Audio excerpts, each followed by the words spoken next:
Hello दोस्तों, मैं संदीप मिश्रा आप सभी का स्वागत करता हूं आपके यूट्यूब चैनल एसएम क्लासेस में। दोस्तों, आज के इस वीडियो में हम डिस्कस करेंगे बायोलॉजी के एक मोस्ट इम्पॉर्टेंट टॉपिक बायोटेक्नोलॉजी के बारे में। तो इस वीडियो में हम बायोटेक्नोलॉजी से जुड़े हुए ऐसे एमसीक्यू सॉल्व करेंगे जो कि लास्ट ईयर पिछले 10 सालों में बीएचयू बीएससी एंट्रेंस एग्जाम में पूछे गए।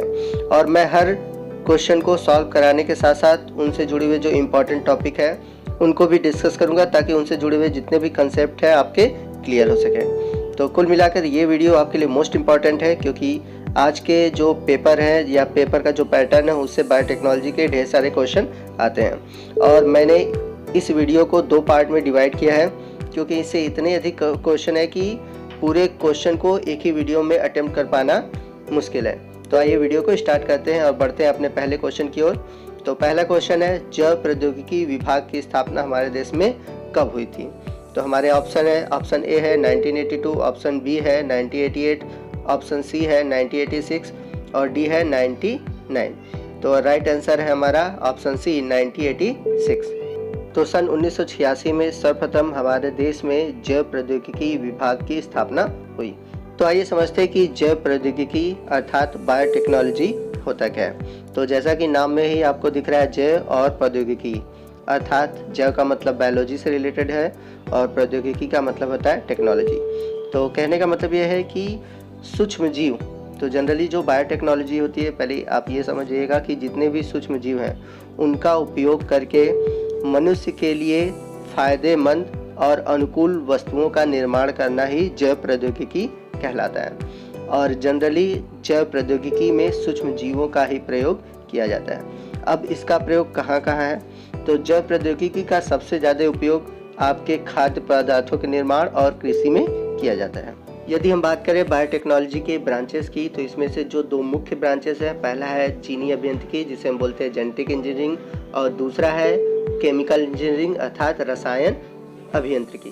तो आगे इन दोनों ब्रांचेस के बारे में हम लोग वीडियो में डिस्कस करेंगे। आइए बढ़ते हैं अगले क्वेश्चन की ओर। किस प्रकार के प्रतिबंध इंडोन्यूक्लियस का आनुवांशिक अभियांत्रिकी में प्रयोग किया जाता है? हमारे ऑप्शन है, option A type 1, option B type 2, option C type 3 और ऑप्शन डी है ये सभी। तो जो जीनी अभियांत्रिकी प्रक्रिया है जिसे हम बोलते हैं आनुवांशिकी अभियांत्रिकी, इसमें इंडोन्यूक्लियस एंजाइम जिसे बोलते हैं इंग्लिश में रिस्ट्रिक्शन इंडोन्यूक्लियस एंजाइम, तो इसके टाइप 2 का प्रयोग किया जाता है जिसका उपयोग डीएनए को एक स्पेसिफिक पॉइंट से कट किया जाता है। तो डीएनए को काटने के लिए रिस्ट्रिक्शन इंडोन्यूक्लियस एंजाइम का प्रयोग करते हैं और सबसे अधिक टाइप 2 का प्रयोग किया जाता है। तो यहाँ पर हमारा राइट आंसर है ऑप्शन बी। वहीं बात करते हैं हम आनुवांशिकी अभियांत्रिकी की। आनुवांशिक अभियांत्रिकी होता क्या है मैं ये बता देता हूँ। तो जब क्या किया जाता है कि जीवों के डीएनए में हेर फेर किया जाता है, मतलब किसी जीव के डीएनए को काटकर किसी दूसरे के जीव के डीएनए में डाल दिया जाता है और उससे एक नई जो जाति बनती है, उसी टेक्नोलॉजी को हम बोलते हैं जीनी अभियांत्रिकी। तो इस क्वेश्चन का राइट आंसर है ऑप्शन बी टाइप 2, जैसा कि मैंने पीछे आपको बताया था। और एक इम्पॉर्टेंट चीज़, जो रिस्ट्रिक्शन इंडोन्यूक्लियस एंजाइम है इसे विज्ञान जगत की कैंची भी कहते हैं। ये भी इम्पॉर्टेंट क्वेश्चन और ये भी क्वेश्चन कई बार पूछा गया, तो याद रखिएगा विज्ञान जगत की कैंची अर्थात सीजर ऑफ साइंस किसे कहते हैं? तो रिस्ट्रिक्शन इंडोन्यूक्लियस एंजाइम को हम सीजर ऑफ साइंस भी कहते हैं। आगे बढ़ते हैं अगले क्वेश्चन की ओर। क्वेश्चन नंबर 3 है, टाइप 2 इंडोन्यूक्लियस एंजाइम की क्रियाशीलता के लिए आवश्यकता होती है। तो अभी जो हम लोगों ने पढ़ा कि जो टाइप 2 इंडोन्यूक्लियस एंजाइम है उसकी क्रियाशीलता के लिए किस आयन की आवश्यकता पड़ती है? तो पहला ऑप्शन है मैग्नीशियम आयन, दूसरा है क्लोरीन आयन, तीसरा है सोडियम आयन और चौथा है आपका कैल्शियम आयन। तो राइट आंसर है ऑप्शन ए मैग्नीशियम आयन। तो आइए मैं आपको रिस्ट्रिक्शन इंडोन्यूक्लियस एंजाइम की विशेषताएं बताता हूं। तो जो रिस्ट्रिक्शन इंडोन्यूक्लियस एंजाइम होते हैं ये डीएनए अणुओं को कई स्थान पर काटने की क्षमता रखते हैं और इनकी सबसे बड़ी विशेषता ये है कि ये डीएनए अणु को दोनों स्टैंड पर काट सकते हैं, जबकि कुछ ऐसे भी रिस्ट्रिक्शन इंडोन्यूक्लियस एंजाइम होते हैं जो कि केवल डीएनए अणु को एक ही छोर पर काटते हैं। आइए बढ़ते हैं अगले क्वेश्चन की ओर। क्वेश्चन नंबर 4 है, प्रथम परिवर्तित क्लोनिंग संवाहक था? पहला ऑप्शन है पीवीआर 327, सेकंड है पीयूसी, थर्ड है पीवीआर 322 और लास्ट है CV40। तो आपका जो राइट आंसर है वो राइट आंसर है पीवीआर 322। तो पीवीआर 322 क्या है मैं आपको बता देता हूँ। तो ये सबसे पहला क्लोनिंग वेक्टर है जो कि लैब में तैयार किया गया था। अब इसका नाम PBR 322 क्यों है? तो P का मतलब यहाँ पे है प्लाज्मिड, B और R का मतलब है बोलिवर एंड रोड्रिग्यूज, क्योंकि इन्होंने सबसे पहले इसे खोजा था बोलिवर और रोड्रिग्यूज ने, इसलिए इसका नाम है PBR 322। तो आइए मैं आपको बता देता हूँ प्लाज्मिड या वाहक क्या होते हैं। वाहक वे DNA अणु होते हैं जो कि DNA को ले जाते हैं और उसकी ढेर सारी कॉपी बनाते हैं। तो एक तरह से हम इसको क्लोनिंग वेक्टर भी कहते हैं। आइए बढ़ते हैं अगले क्वेश्चन की ओर। क्वेश्चन नंबर 5 है PBR 322 संवाहक में प्रतिरोधक क्षमता थी। तो ऑप्शन ए है टेट्रासाइक्लिन के लिए, ऑप्शन बी है एम्पिसिलिन के लिए, ऑप्शन सी है उपयुक्त दोनों के लिए और ऑप्शन डी है उपयुक्त में से किसी के लिए नहीं। तो यहाँ पर राइट आंसर है आपका ऑप्शन सी, उपयुक्त दोनों के लिए, अर्थात टेट्रासाइक्लिन के लिए और एम्पिसिलिन के लिए। आइए बढ़ते हैं अगले क्वेश्चन की ओर। तो क्वेश्चन नंबर 6 है जंतु कोशिकाओं में क्लोनिंग के लिए उपयुक्त संवाहक है। तो जैसा कि मैंने बताया था क्लोनिंग क्या होता है, जब ढेर सारी कॉपी बनाते हैं जो DNA हमने कट किया उसी को हम बोलते हैं क्लोनिंग। तो जंतु कोशिका में क्लोनिंग के लिए जो उपयुक्त संवाहक जिसे हम बोलते हैं वेक्टर कौन सा है?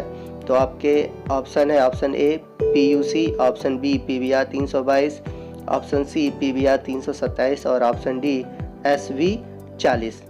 तो आपको मैं इस वेक्टर के बारे में बता देता हूँ कि ये जो वेक्टर है ये जनरली 52 न्यूक्लियोटाइड का बना विषाणु से निर्मित वेक्टर है और हमारा जो राइट आंसर है वो है SV40, जिसके बारे में मैंने आपको बताया।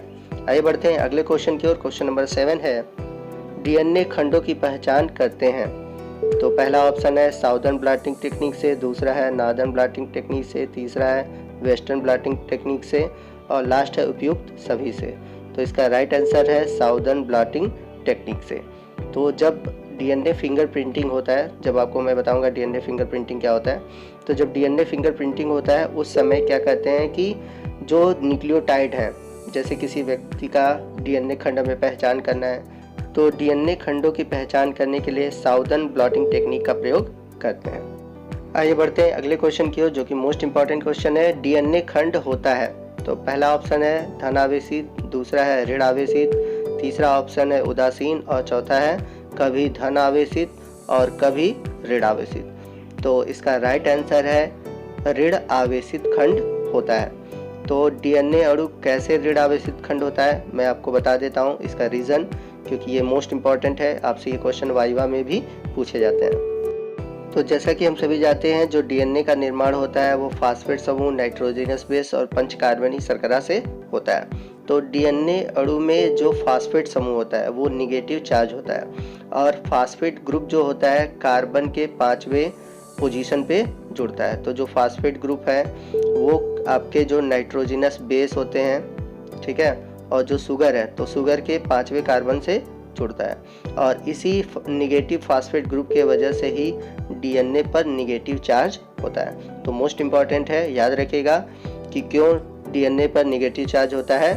जब ये फास्फेट ग्रुप के तहत आपस में जुड़ते हैं तो इस पर निगेटिव चार्ज आता है और इसी कारण DNA पर निगेटिव चार्ज होता है। तो हमारे क्वेश्चन का राइट आंसर है ऑप्शन बी ऋण आवेशित। आइए बढ़ते हैं अगले क्वेश्चन की ओर। तो क्वेश्चन नंबर 9 है पॉलीमरेज श्रृंखला अभिक्रिया की खोज की थी। तो पॉलीमरेज चेन क्या होता है? तो पॉलीमरेज चेन क्या होते हैं? ये बड़े बड़े DNA के खंड होते हैं जिनका निर्माण बायोटेक्नोलॉजी में किया जाता है। तो इसका जो राइट आंसर है, इसको खोजने वाले वैज्ञानिक थे कैरी मुलिस। तो आपका राइट ऑप्शन है ऑप्शन सी। तो याद रखिएगा पॉलीमरेज श्रृंखला की खोज किसने किया था? कैरी मुलिस ने। दोस्तों आज के लिए बस इतना ही। यदि आपको वीडियो अच्छा लगा हो तो प्लीज़ वीडियो को लाइक कीजिएगा। यदि आपको कोई भी डाउट हो या आप कोई भी क्वेश्चन पूछना चाहते हैं तो आप हमें कमेंट कीजिए, मैं आपको उसका रिप्लाई करूँगा। इस वीडियो को अपने दोस्तों में अधिक से अधिक शेयर कीजिए ताकि वो भी इस वीडियो का लाभ उठा पाएँ। और यदि अभी तक आपने हमारे चैनल को सब्सक्राइब नहीं किया और हमारे चैनल पे आप नए हैं तो प्लीज़ हमारे चैनल को सब्सक्राइब कीजिए और बगल में जो बेल आइकन है उसको प्रेस कीजिए ताकि जब भी मैं कोई नया वीडियो अपलोड करूँ उसका नोटिफिकेशन आपको मिलता रहे। तो आज के लिए बस इतना।